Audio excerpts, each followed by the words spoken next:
Okay, we are live for episode 226 of Trek Live. How you doing this morning, Dan? Doing really good. Excited to be back talking about Star Trek, specifically the Next Generation. Yeah. Obviously, diving back into our rankings again. Been really enjoying the ranking side of things. It's been fun. I mean, we're gonna go over season 5, but even get like spoiler alert. Even into season 6, I think there's some fun kind of comparisons that I think will be fun to make, as far as like what season is more successful or which season people prefer, so it should be fun. But yeah, doing really good. Excited to talk Star Trek as well. Yeah, likewise. Definitely excited to dive into season 5. A lot of interesting episodes here. This time around, we do have a few like 4 or 5 place differences in our rankings, which would be fun to look at.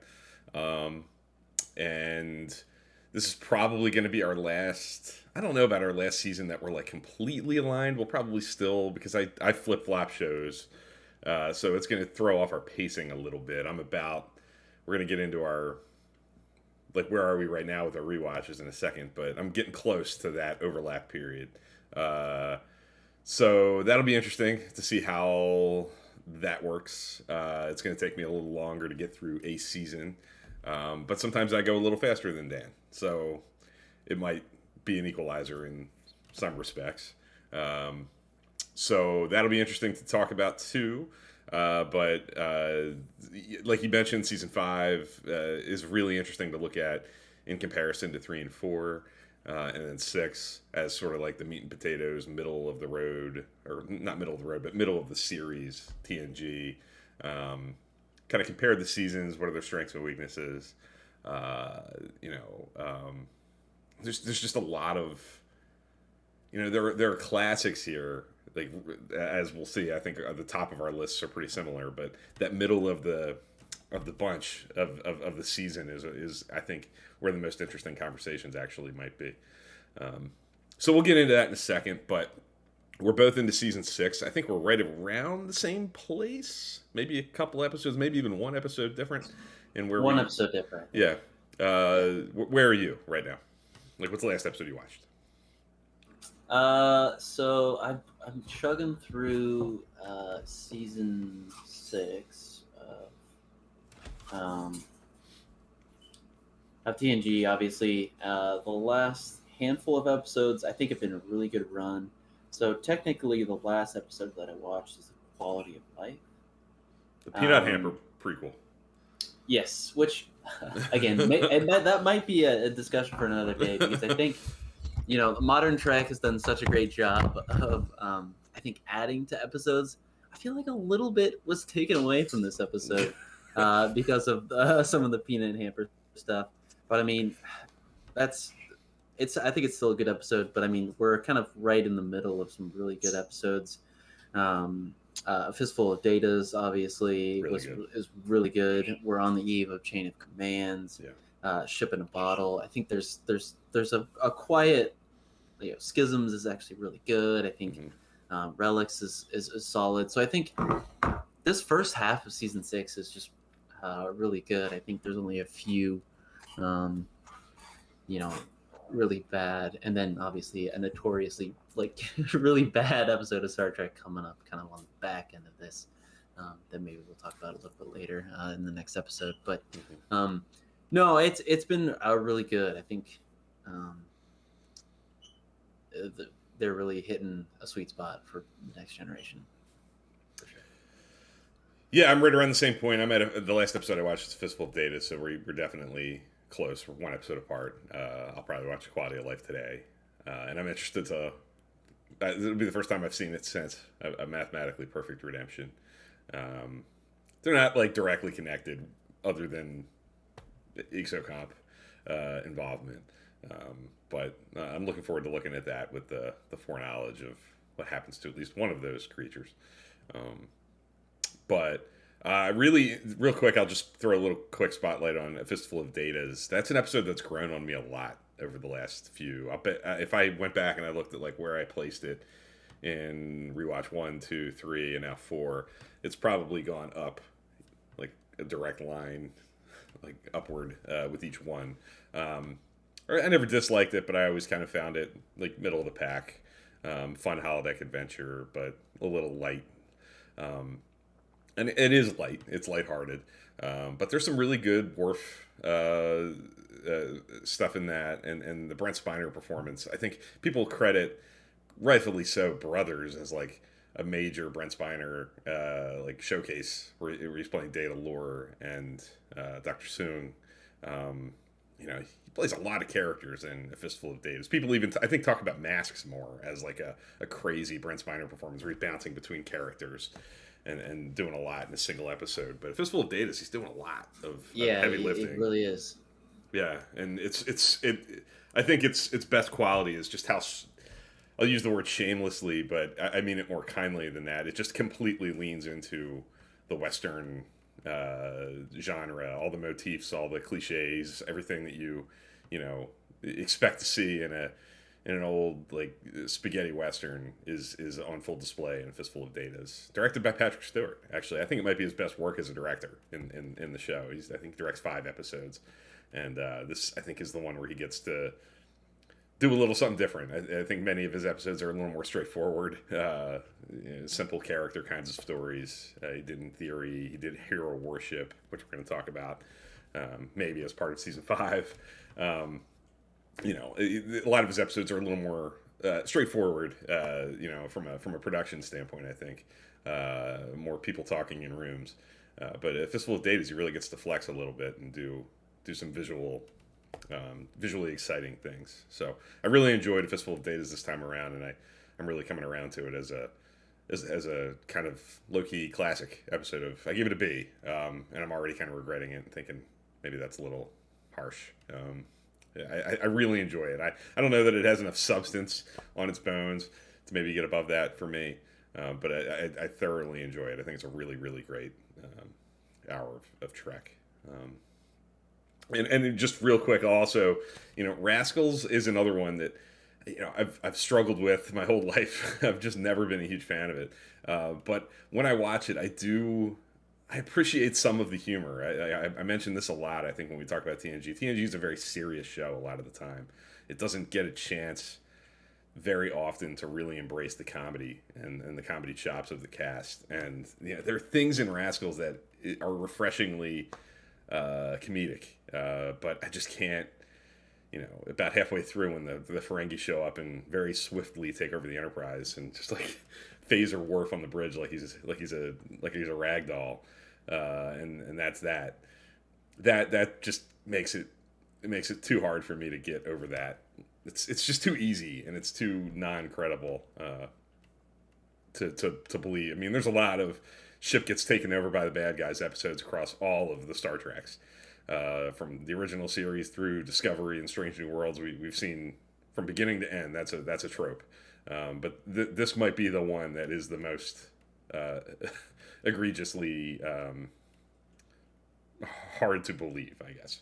So that just kind of tanks it for me. But I would say I probably gave it its highest grade, a C- this time around than I have in all of my rewatch experiences. So even that I enjoyed. Maybe it was the 2 weeks away. I was on vacation this last week, didn't watch a whole lot over the last couple of weeks, so I binged the heck out of season 6 yesterday and watched a good handful of episodes and totally was into it. So that's where I stand. And for me, right after Chain of Command is Emissary, the way I do it. So like I said, I'm getting into the complicated phase of rewatching 24th century Star Trek. So stay tuned. Yeah. No, I think it could be a good transition. That I think the thing with Rascals, it's like, I think even with this season and this last season, I think there's been a little bit more of a focus towards like a different demographic, like a younger demographic in this time in the show. And I don't really remember seeing that early on in TNG, but you start to see, like, I think specific episodes designed for a certain demographic, like a younger demographic. I'm not sure why that change happened. Maybe that they were trying to, target a younger audience, or they're just, Just trying to find ideas to write about it. Well, if you're talking about episodes that are like kind of told from the perspective or driven by a younger person, a child, or you know, that's in the first several seasons. That's kind of baked into the DNA of the show through Wesley. I mean, we kind of get that as a series regular. Occasionally, we get an episode like Pen Pals or like Justice. You know, a story told through the eyes of a young person who's not an officer, and maybe that acting is sort of a gateway for younger people watching the show. And as Wesley leaves, I think you're right. I've never really thought of it that way before, but Wesley's gone now, and we get episodes like Hero Worship, New Ground, Imaginary Friend.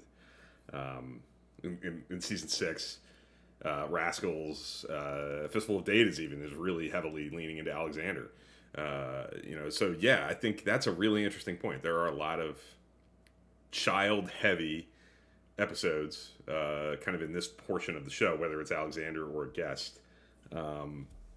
Alexander being like the recurring kid at this point. It's interesting. I've never thought of that, but I think you can kind of chart when did Wesley sort of grow up / leave the show, and when do we start getting stories like this on a more regular basis, and what's their hit rate would be an interesting thing to look at. Yeah, but I think it's like what are they were they successful in the, was it a good episode, was it a bad episode, right? Like what's their hit rate, and like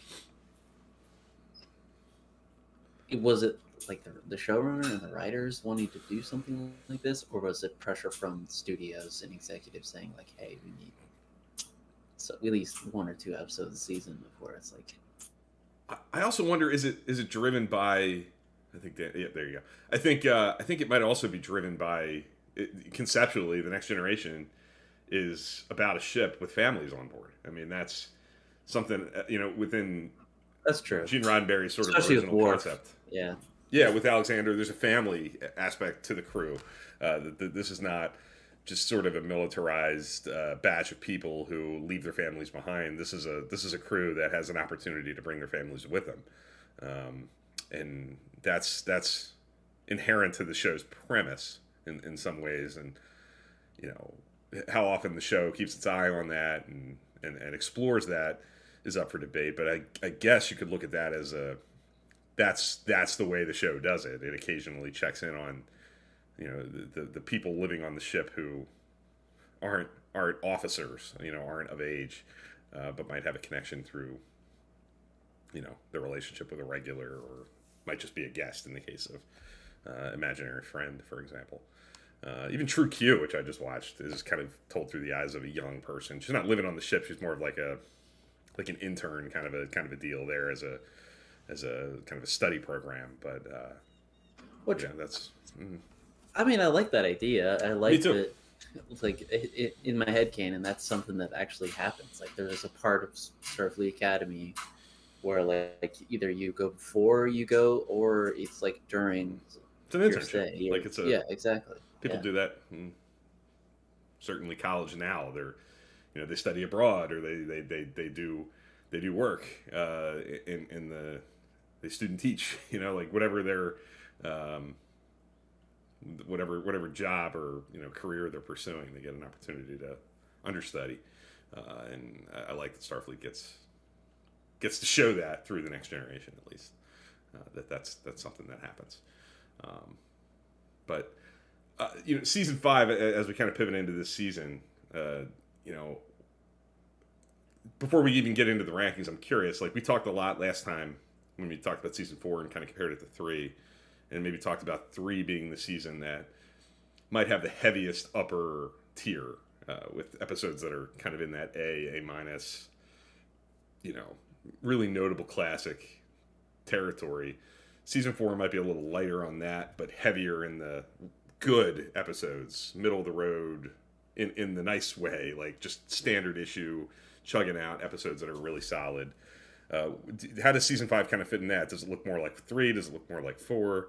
How do you kind of feel about it as a whole? I think it looks more like 4. Agreed. Even more, even more. I think there's even less. I think at the top, and even less. At the bottom, maybe like a D to F range. I think there's more of that, like that middle of the road in the sense of like it's not a bad episode or a middle of the. When I say middle of the road episode, I think it's like a C. Like there's some stuff there, but it's like not a complete hit out of the park. But I think at least for my money, season 5 just has such a extensive middle of the road type of episode where like your mileage may vary on some of these episodes, and I think that's the beauty of doing these rankings and why I'm so excited is because like I think you're going to see bigger swings here, at least for as opposed to some of the other seasons where it's like we haven't seen much of a change in some of these rankings between Bill and I's, and at least some people on Twitter as well. So I think it's I don't know, I almost enjoy these seasons a little bit more because because of the mileage may vary aspect of kind of these rankings. These are the seasons that would be the most fun to do like the fantasy draft for, I think, because you get through, when I put the rankings on the screen, you're going to predictably see the Inner Light and Cause and Effect and Darmok at the top. Like the faster you can kind of dispense with them and kind of get past the obvious ones and get into that, what we're going to see on our like 6 through 18 kind of batch is where I think the real your mileage may vary, depending on what you're driven to in this show, is going to dictate what you kind of gravitate towards, what kind of episode, what kind of genre, what kind of character is really going to weigh heavily, I think, in that. So, yeah, I think that would be. I agree with you. That's why I like talking about. Well, I think season 3 is the better season. It's almost more interesting to talk about 4 and 5. I think because of that huge chunky middle of the run. So I'm going to put them on the screen now, just to kind of take a look. So if you're watching us visually here, you'll see under me my 1 through 26 episode rankings for season 5, and under Dan you'll see his. It's on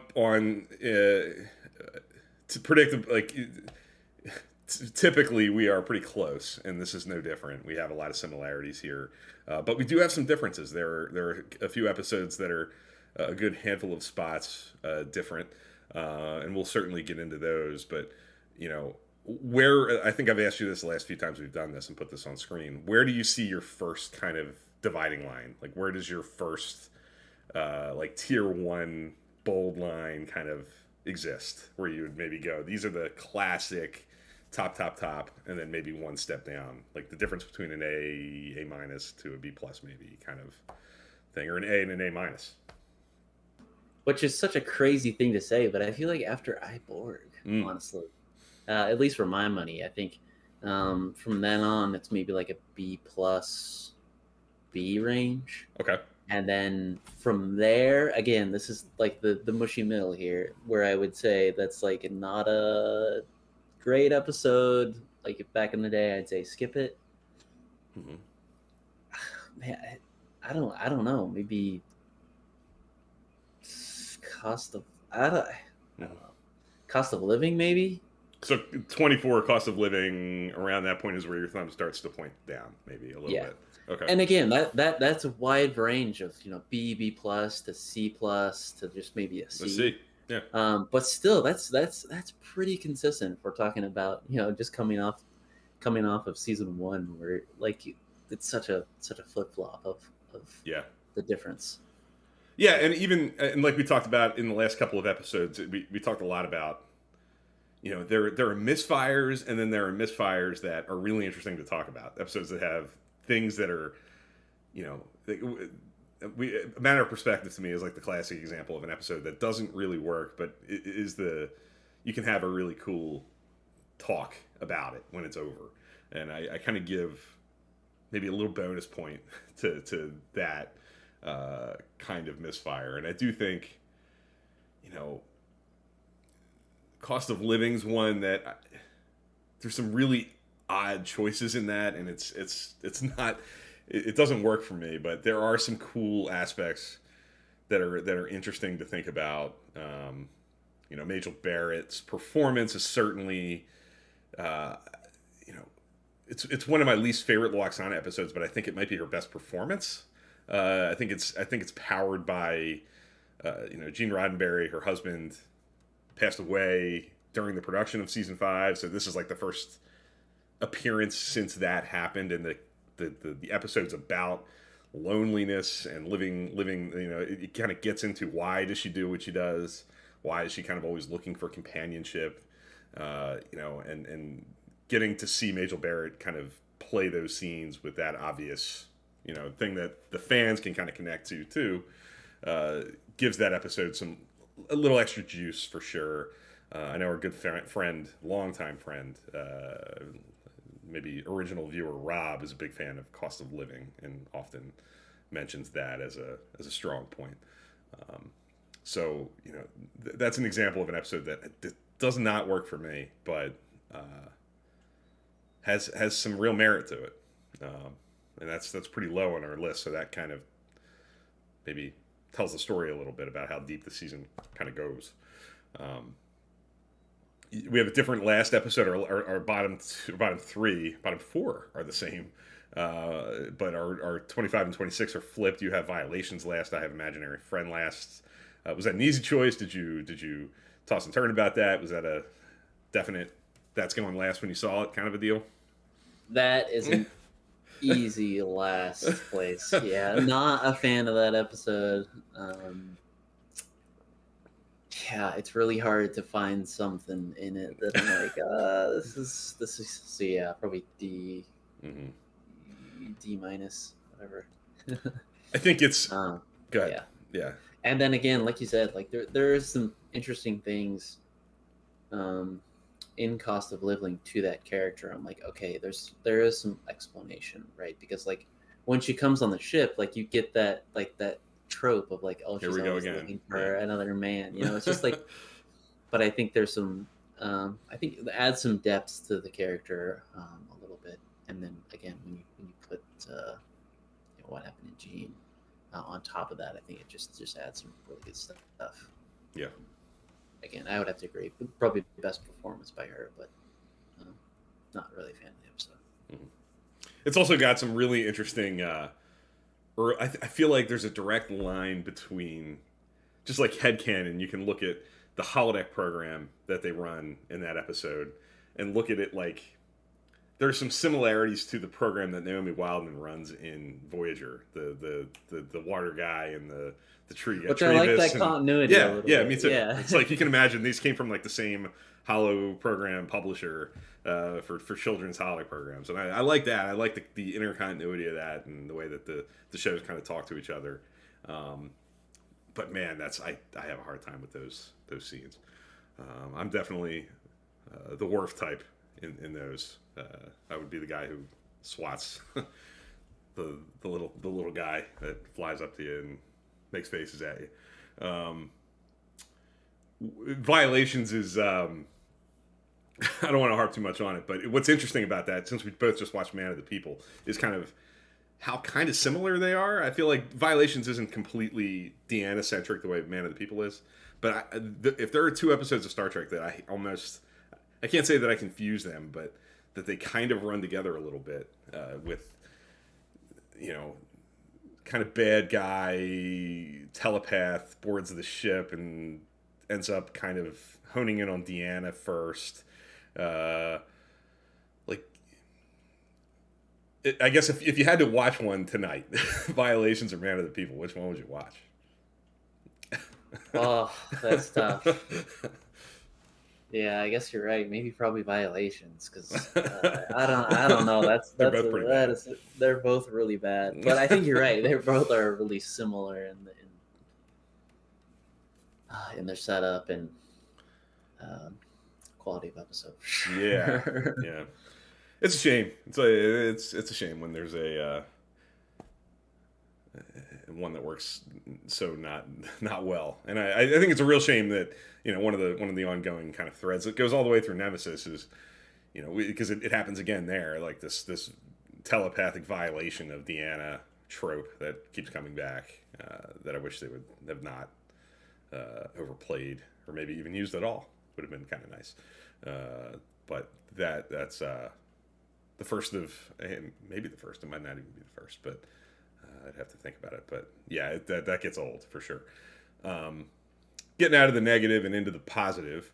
How about the Inner Light, Cause and Effect, Darmok, that top three that we both have? Was that an easy stacking of 1, 2, 3?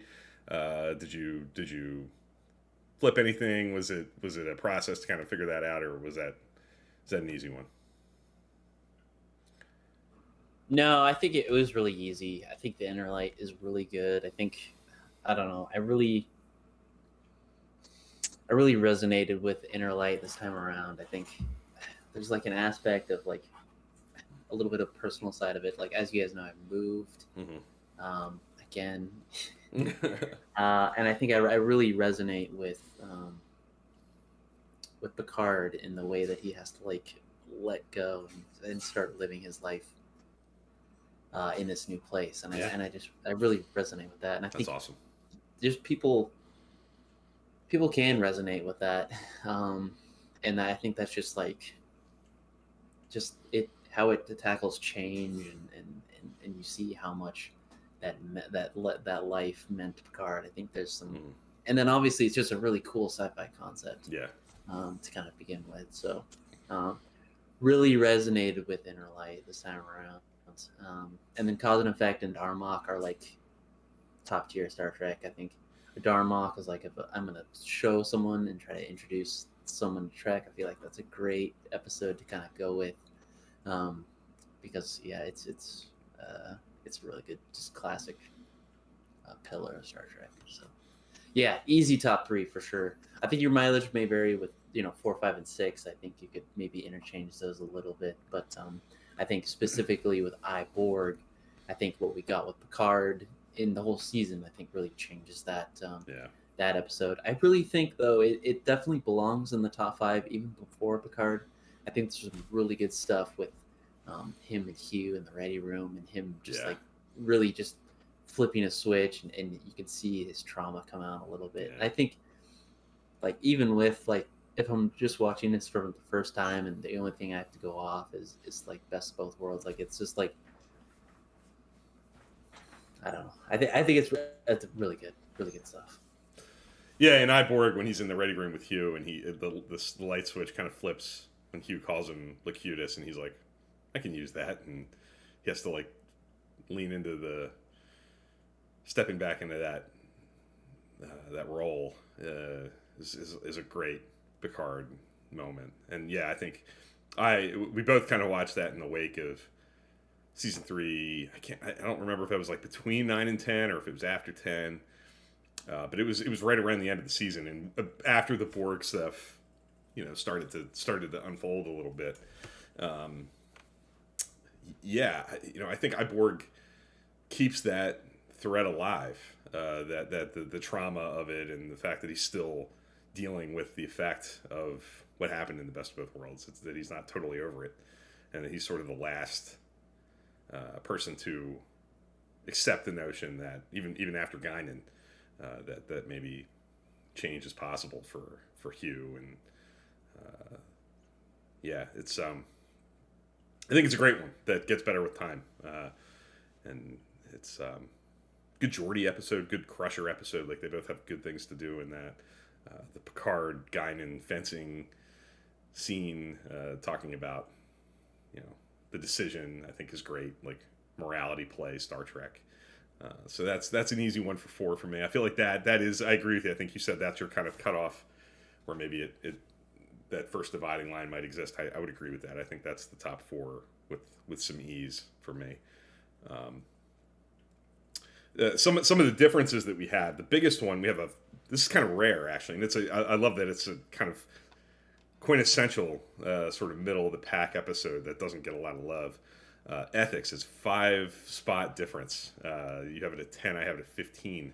And I'm a fan. I give it a B. I've always liked Ethics. I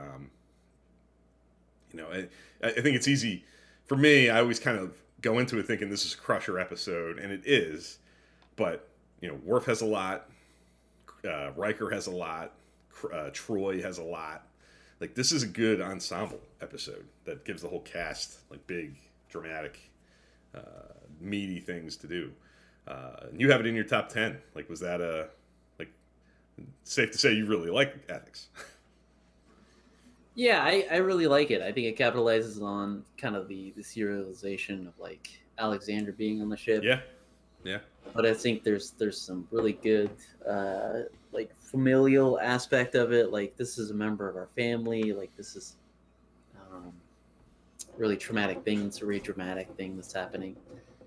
And I just like, and I think it's technically a bottle show. I think, oh but yeah, mm-hmm. no, I think even on the ship, like there's dangers that can happen, and I think it's perfectly Worf because I think that it's I don't know, it explores some of the Klingon side of things, yeah, that I really like, and I just really like that Riker, the position that it gets that puts Riker in, and that he goes to a bunch of different people, asks about it, what should he do, all these things. I really like that, and then again he does. And I think it's perfectly Riker too because he spent time on a Klingon ship. I think he really knows Klingon customs really well. And he finds a loophole that's really good. And but then again, Crusher is really good. I think some really dark stuff happens with, there's really powerful scene like in a shuttle bay with like a triage center, and she dresses the other doctor down. Like it's she's so good in it, and I really do enjoy it, and that's why it's in my top 10 because it's like every aspect, every ensemble, it's just really strong and really good. Yeah, no, I agree. I echo all that. I think I'm always a fan of, particularly in the Next Generation. It's when you think of Dr. Crusher's like centric episodes, a lot of them are love stories. Same with Troy. At least they start that way. And I love that Ethics, like Remember Me, gives Crusher, dramatic storylines that are not, tied to a man, like to a love story. That it's about her profession. It's about her what she's good at. Like she's a darn good doctor and has standards and an ethical compass and has beliefs and is hardened in those things. And I love that. And I think you're right. I think that scene in the triage bay with the other doctor when she steps outside of Crusher's acceptable limits of what you should do and what you shouldn't do, and how she reacts to that is great. I think Picard and Crusher had some great scenes in that, in sickbay, kind of debating the issue with what Worf wants to do, and what his condition means, not for a human. I think Crusher speaks for a lot of us that don't view that sort of injury as an ending, and that there are ways to continue and be your best self, and that it doesn't have to define you. But a Klingon might look at it differently, and Picard, I think, in true Picard form, kind of is the first to sort of respect that and understand that he has a different culture and a different set of beliefs himself, Worf, and kind of is willing to meet him halfway more than Riker is or Crusher is. And kind of, I think it also kind of starts the thread which continues in A Fistful of Datas. People rag on, and I'm among them. I'm not a huge fan of what eventually happens in season 7 with Worf and Deanna, but with episodes like Ethics and A Fistful of Datas, you can kind of see why I guess they would play with that. Like you can see the writers kind of building the road to that through the connection with Alexander and Worf's leaning on Deanna as a counselor and as a person to help him through situations and things that are outside of his comfort zone. There is an inherent like intimacy to that I think you can credibly believe might lead people to connect. Like it doesn't feel as out of the blue when you watch the show in its entirety. I think that they would go there. I still disagree. I don't think it was the right decision to take it there, and I don't think it paid off. I don't think they did enough I don't think they had enough runway at the end of the series to do interesting things with it. And it's not the choice I would have made. But I think when you watch the show the way that we're watching it, one episode at a time, and seeing the show build, on things like this, it's easier to see why they were driven to that. And ethics is a big part of that. So. Yeah, and I think and that's probably a discussion for another time. But it is, I bigger think discussion. I don't know. I think it works as far as like if you watch the show, like if you're away from it for a while, or like that doesn't really work. And I'm like that. I could see it happening. If you're watching it in syndication, like back in the old days when they're just kind of bouncing around random episodes, and you stumble into a late season 7 episode when they're kind of toying with that, it feels really jarring. Like, what the heck is this? Why are they doing this? But if you watch it as a whole, it at least adds up. I think it's easier to get there as that's why they're doing this.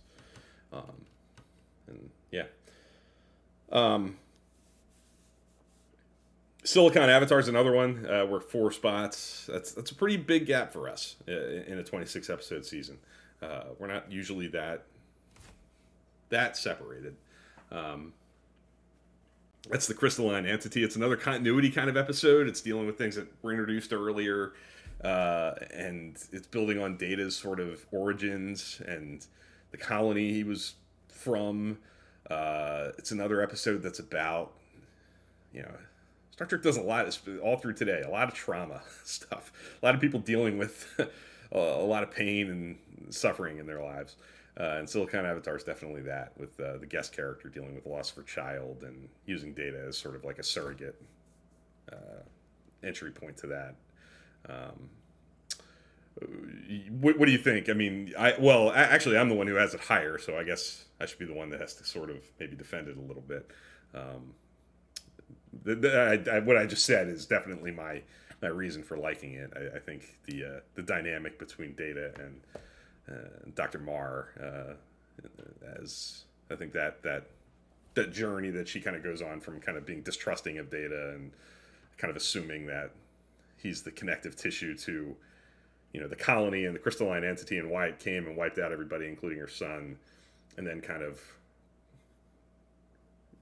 turning a bit when she realizes that Data has access to things that her son, contributed to the colony, and is I think there's some cool stuff there, and I like the ending. That's another we talked about months and months ago, maybe years ago now. Downbeat endings. That is a downbeat ending, and it's a good one. That's buoyed by that a bit. I think those last 5 or 6 minutes, destroying the crystalline entity after kind of breaking through and maybe having some hope for some communication, is a really hat in hand kind of ending that I really like. Yeah, I mean, it's a solid episode. I think it does some interesting things with Riker as well. I think at the beginning there's some interesting things. No, but it's not to say that I don't like it. I just you have it in the... I prefer. Sure. Just because I think it does some really good things with, like, I don't know, exposing Data into more emotional, dramatic things when he's not an emotional, dramatic person. And I think, like, whenever we can put him into situations like that, which I think there's some really good episodes like that in season 6 as well. But I think anytime you get to put, like, an emotional, unavailable being in the very, very deep emotional thing, it's going to make some really great, storytelling stuff. Yeah. And again, there's some great backstory, like you mentioned, with Data and stuff with the colonists and stuff. But yeah, again, really downbeat ending, really tough one to talk about. But no, I think again, this is another. When I'm watching TNG, like there's episodes where I'm like, oh, this there is continuity, there is serialization here, and this is one of those episodes, and it's not like here and there. Like, I think there's a lot more than people think. And I know that people, I know people want to just write this off as such a serialized or not, episodic show. It is episodic, but it is like such a really, there's so many episodes like this where it's like, oh, this is clearly like you're rewarded for watching it the long way, like to yeah, just go through it and buy in and watch yeah, it in order. Like there's enough there, just like with Voyager. It's not baked into the DNA of the show the way Deep Space Nine eventually becomes, and the way certainly the new stuff is. But you are rewarded for, you know, watching it in order and, you know, sticking with it, I think. Is there an episode? Go ahead. I'm sorry. Sorry, real quick about that. But I mean, you don't have to have that. Like, I think Soko and Avatar, it's good enough to where like it can stand on its own. It's absolutely. Like, okay, it's there's some dramatic stuff happening. There's this alien, you know. 100%. That's the magic sauce that the Next Generation was looking for, and I think it achieved. It's designed to work well when you pop an episode on BBC America or Spike TV or wherever it happens to be living or the Paramount Plus, streaming channel of Star Trek or the Pluto one. Like it's designed so that you can pop one on and not feel like you're, you know, behind schedule or that it's relying on tons of backstory. But you know, if you have it, there's a little extra juice there. So I think that's by design. My last kind of question maybe is, was there an episode this season that was like an unexpected pleasant surprise that ended up higher than you would have thought? Like, because you don't have the, unlike me, maybe you're getting there. You're definitely getting there, I think, in terms of like the instant recall. You can look at an episode list and be like, yep, that's that. Were there episodes that surprised you as like, whoa, that was better than I expected? Or maybe it was less good than I expected, higher than you would have guessed, lower than you would have guessed? Or is it pretty much as you remembered it? Like, maybe it is. Maybe there wasn't a surprise. Surprise? I mean, again, like ethics definitely jumped up. At least, yeah. If I can kind of recall, like from past rewatches. Now, Inner Light, I think, really hit me like a ton of bricks. I'm not sure if I would have put that at my number one. Like, if I would be in this certain life situation, I think there might be, you know, grounds for, you know, cause and effect or Dharma to kind of jump up as the top. Potentially, First Duty was an interesting one. Again, Bill and I talked about how it's kind of like shifted. Like there are episodes in the season where it's like, this is obviously more of a demographic, but I think I really did like First Duty. I think there's some really good stuff. I don't think we should write it off as like a like more of a kiddie type of episode. I think not at all. If you know, I'm not sure what the status of you know, this new rumored you know, Starfleet Academy show. But if it can capture things like this, where it like tackles like really you know, tough situations that these people have to learn to deal with and work through. If it can tackle something like that, like I can really because again, it's Star Trek in the sense that you're thinking of it after like 3 days after, like what would I do in that situation? Yeah. You know, what would if I was, you know, piloting that shuttle and there was an older upperclassman, like we've all kind of have that maybe been there in that situation. Maybe a little bit, yeah.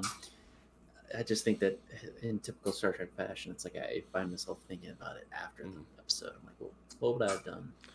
There's a really interesting behind the scenes kind of story if you watch like the Blu-ray on for season 5 has a commentary track with Ron Moore for the First Duty, and if you go into like Memory Alpha and you read about the production of that episode, he and Michael Piller had a major disagreement about what Wesley should do. Ron Moore wanted Wesley to go down with his buddies. He did not want him to do what he does at the end. He wanted him to not squeal. And felt like that's the lesson. Like, you know, he's looking at it like Kirk would not, you know, throw his crew under the bus and like crews stick together, and this is just a different. And Michael Piller was like, no, Picard would get through to him, and he would do the right thing, and it's about truth and being willing to deal with consequence, and the two of them went head to head on this and had a major disagreement and pillar one out as the showrunner, and kind of forced it to be what it is, where it's about that debate that, or the speech I that think Picard it's gives successful in the both ways. Yeah, I mean, you can see both sides, like yeah. the dramatic, especially the dramatic, like merit to both that Wesley would be dealing with. I think that's to its credit, like that's a credit to the DNA of the episode, like the dilemma, the situation is juicy enough to be credible in both outcomes. But yeah, that's another one that's a really interesting one to think about, talk about. You can imagine like watching that episode and having a drink afterwards with a friend or a group and talking about like what would you have done, like where do you see the right decision. And unlike A Matter of Perspective, this is a really good episode. Like it gives you that while also being really good. Yeah, so I think that'll about do it. This is a really, like, we could talk all day about all of these episodes. We could spend 5 minutes on each one, and that's a different show and a different kind of format. But a lot of fun as always. I think we touched on the episodes that are notably at the top, at the bottom, and some of the middle ones that are kind of in different areas of our lists. And we're going to pivot now to a little bit of a different conversation. Dan, this is kind of your idea, and I may follow suit once I see what you're thinking here. This is going to be maybe a little bit of a side project that we'll track. And this is not something I've ever done before myself, but you have some experience with this, wrapping your computer with. So you take it away. I'll take it away a little. I'll try to because if people don't know, I'm gonna switch off. I'm usually on push to talk. I'm not on push to talk, so you might hear Aquinas, our friendly neighborhood parrot, in the room. But just because I want to talk about it can get a little bit in the weeds here. But when I talk about wrapping it, it's like putting pretty much a big sticker.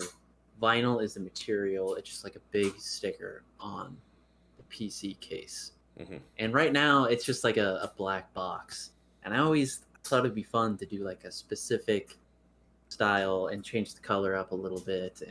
But it's hard too, because the challenges with Star Trek, it's like I've been down this route before, where it's like it seems like in universe it would just be a gray box. And I'm like, do I really want to do that? It's really hard. So I've got some photos here, but I've got some ideas that I want to kind of run by everybody here. So some of the, and I'll try to get some photos up and share my screen. Hopefully my internet holds up, because there's some cool photos. But keep our fingers crossed. Wrap ideas, and again, this is going to be a multi-part thing, because I'm really enjoying this, and I think it'd be fun to do 3 or 4 iterations of this. I'll try not to do overly design heavy, but there's 2 different styles to try to just briefly. There's just vinyl material you can buy, like from Amazon and 3M and other places, but there's also printable material. So like it just like a big printer, it prints on the material, and then you obviously put it on your whatever you're wrapping. So I think probably going to be printable, but here are some of the ideas that I had. Data's suitcase. If you guys remember, they kind of put his like awards and accolades all in that, and it's kind of a blue color, if you guys remember. Again, after all this list, I'll throw up some photos and stuff. Also, my next idea was Picard's. It's not his laptop, but his computer on his desk is black most of the time, I think. But it's got some white outlines and some different buttons, and I think would be cool. Yeah. The only problem with that is that my PC case currently is just black anyway, so it's kind of a plain Jane type of thing. Again, I'd love to do like a tricorder type of look. But again, that feels more like a gray box, so I'm kind of torn with that. I think it would be fun to make like a suitcase style gray box, but with a bunch of different stickers and things from different places in the galaxy to make it look like a suitcase where you've traveled and stuff. Just like That'd be neat. I feel like a crew, like a person in Starfleet would be able to have. A really patterned kind of sticker bomb type of look with different types of logos. And then also, I feel like everybody's thought of this, but like a shuttle. Sure. Like it has a red little line across it, and then the black lettering. Again, gray box. But so yeah, let's try to share my screen. Hopefully, Bill, this works. Spot me if it doesn't. But yeah. Yep. So again, this is Data's kind of suitcase, and that's kind of the design that I went through first. But I'm definitely gonna keep working on this. I love it. Yeah. So this is Picard's computer on his desk. Again, really black, and then the Alcar's kind of maybe accent somewhere on the computer, but they got a white little. Could be cool. Again, this is more Alcars, but I like the green, like the isolinear chips. I think that's what those are. I could be wrong. Yeah. But I like the offset in green blue there. This is more of a close-up. I'm not sure. This looks like just a regular tricorder. Yeah. There is a few different, like the medical one a heavier. has the bigger one on top. But again, gray box, but like an inset with like some triangles and different things would be fun. Again, another look at a different tricorder there. This would be tough to do. As far as like the Aztec markings on the refit, that would be kind of fun to kind of tackle. So this is my PC here. Again, box, shape, all around. It could be fun to do some cool event stuff here. Yeah. I can mess around with some textures and put some heat marks or something like that. I'm not sure that's a front.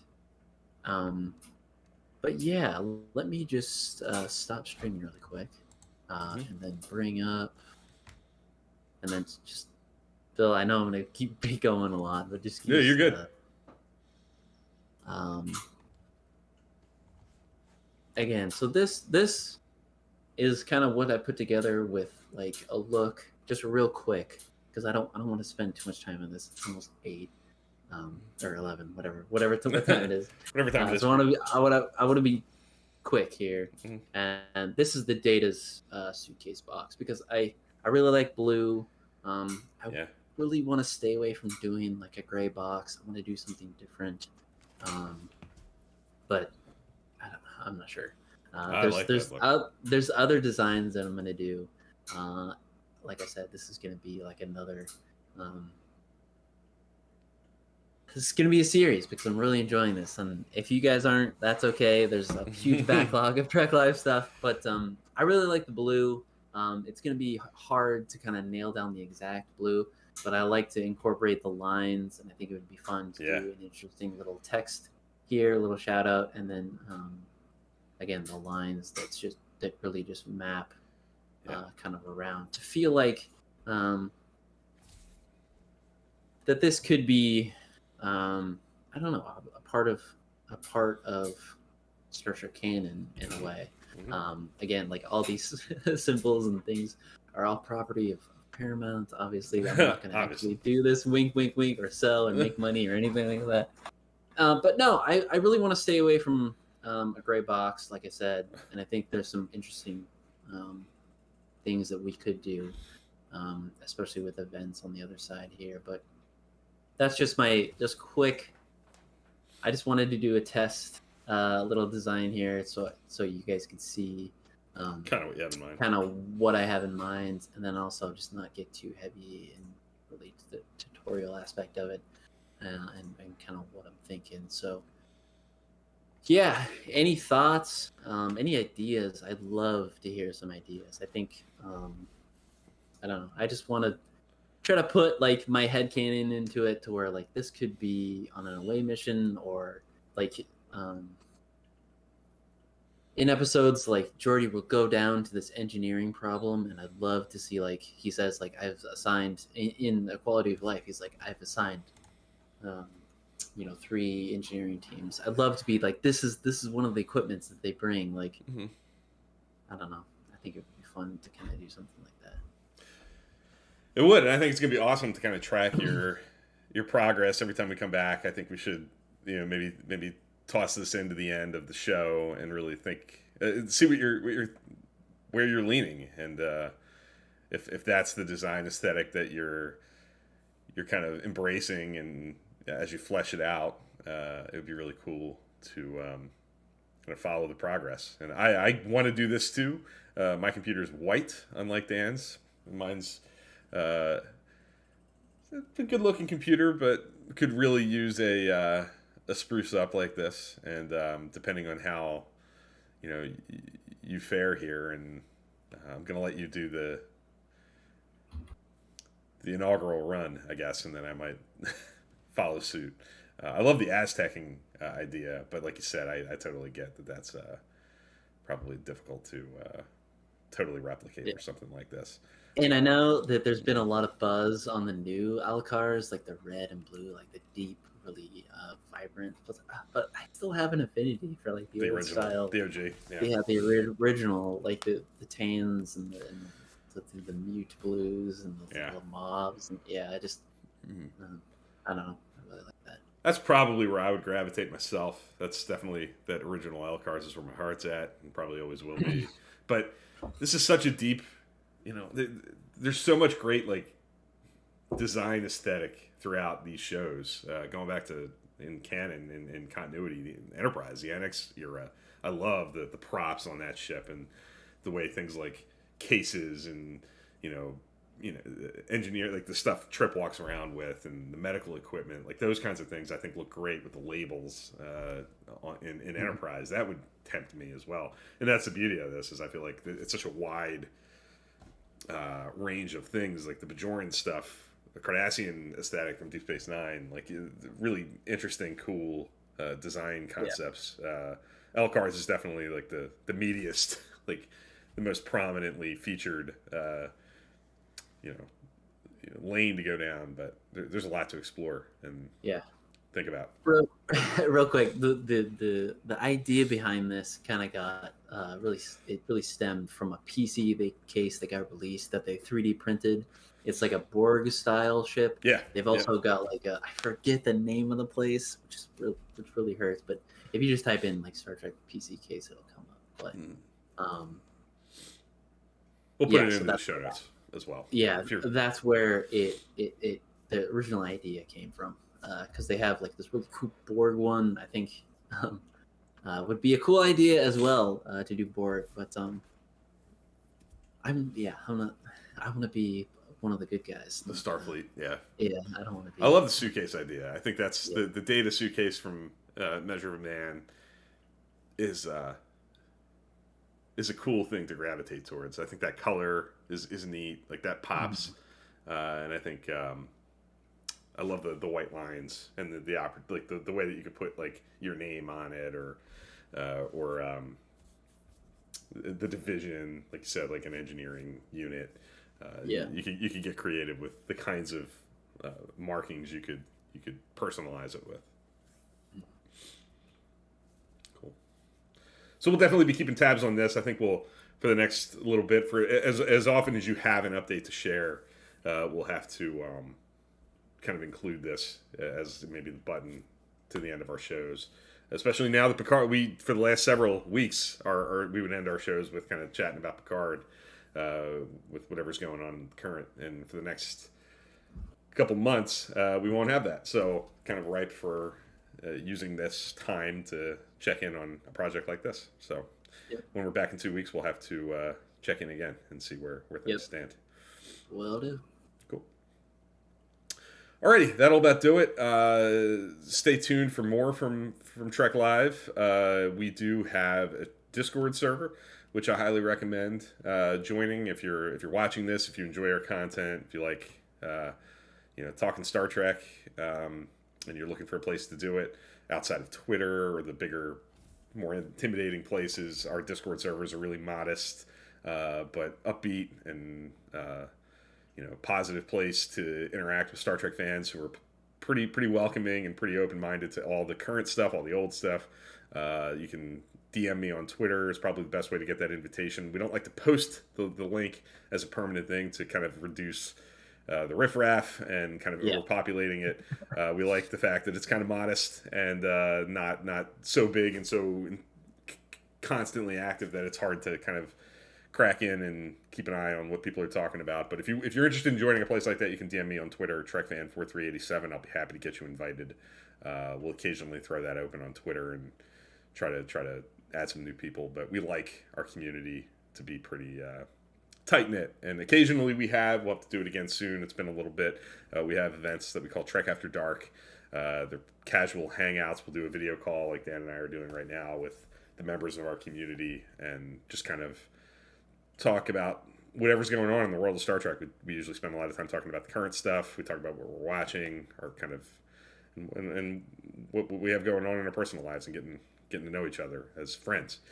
So if that kind of community sounds cool and inviting and something that you'd want to do, again, shoot me a DM on Twitter and I'd be happy to get you involved.